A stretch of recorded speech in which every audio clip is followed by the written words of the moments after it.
श्रावण मासानिमित्त इंदिरानगर नाका येथून कोपिनेश्वर मंदिरापर्यंत रामसेवेतर्फे भव्य कावड यात्रेचे आयोजन करण्यात आले। या यात्रेत हजारो शिवभक्त सहभागी होत असून दरवर्षी भगवान शंकराची पूजा आणि आशीर्वाद घेण्यासाठी अशा कावड यात्रा काढल्या जात असल्याची माहिती आमदार संजय केळकर यांनी दिली आहे। कावड यात्रेच्या निमित्तानं बोलताना केळकर यांनी कुंभमेळ्याच्या आयोजनावरून सुरू असलेल्या चर्चेलाही उत्तर दिलं। कुंभमेळा मोठ्या प्रमाणात आणि भव्य स्वरूपात पार पडेल असा विश्वास व्यक्त करत खरे रामभक्त आणि देशभक्त कोण आहेत हे जनतेला चांगलंच माहिती असल्याचं त्यांनी सांगितलं। विविध प्रकारचे नरेटिव्ह पसरून जनतेची दिशाभूल करण्याचा प्रयत्न केला जात असल्याचा आरोपही त्यांनी केलाय। राहुल गांधी यांच्या संवाद कार्यक्रमाला आणि देवेंद्र फडणवीस यांच्या जेनझेड संवादाच्या पार्श्वभूमीवर बोलताना केळकर यांनी तरुण आणि विद्यार्थ्यांसाठी काम करणं हे केवळ एखाद्या दिवसापुरतं मर्यादित नसून वर्षातील 365 दिवस सुरू असतं।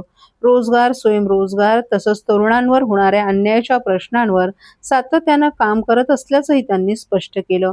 लाडकी बहीण योजनेवरून विरोधकांवर टीका करताना केळकर यांनी या योजनेला सुरुवातीला विरोध करणारे आणि न्यायालयात जाणारे विरोधक आता लाभार्थी महिलांची आठवण काढत आहेत। शासनाच्या अटी शर्तींनुसार लाभार्थ्यांची पडताळणी सुरू असून नागरिकांसाठी विविध कल्याणकारी योजना नियोजनबद्ध पद्धतीने सुरू असल्याचंही त्यांनी सांगितलं।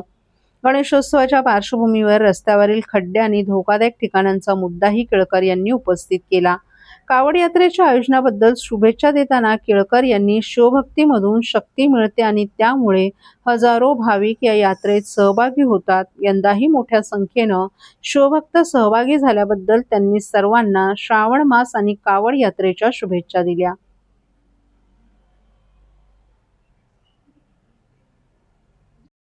कावड यात्रा काढली जात आहे।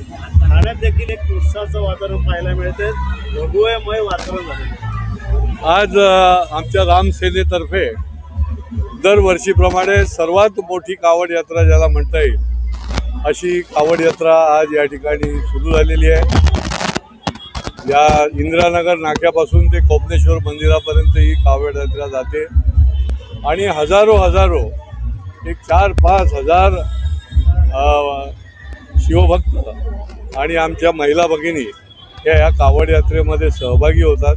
श्रावण महिना हा पवित्र महिना आहे आणि या महिन्यामध्ये या प्रकारची भगवान शंकराकडे प्रार्थना करण्याकरता त्याचा आशीर्वाद मागण्याकरता अशा प्रकारची ही कावड यात्रा दरवर्षी या सगळ्या भागामध्ये आम्ही काढत असतो रामसेनेतर्फे।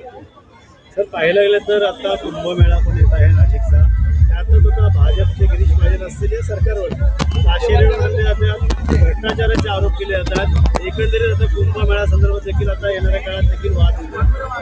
कुंभमेळा देखील मोठ्यात मोठा होईल।